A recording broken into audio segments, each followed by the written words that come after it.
How to log in to your Grubhub account. Hey everyone, welcome back to the channel.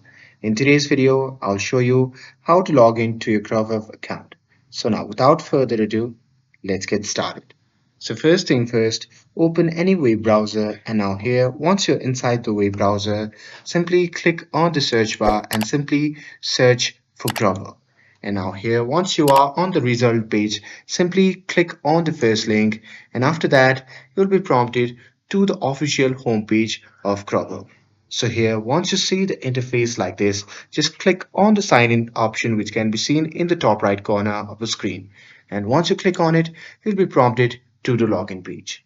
Now here, once you see the interface like this, you can just click on the email field and here so you can simply enter your email address and after that you can just click on the password field and after that you can simply enter your Grubhub password and here if you wanted to remember you just click on the box that says keep me signed in and after that you can just click on sign in and after that you'll be logged in to your Grubhub account.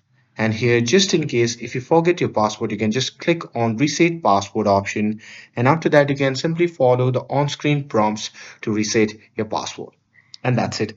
That's how you can log in to your Grubhub account. With this, if you found this video helpful then don't forget to like, share and subscribe to get updated for more videos. Thanks for watching and I'll see you in the next video.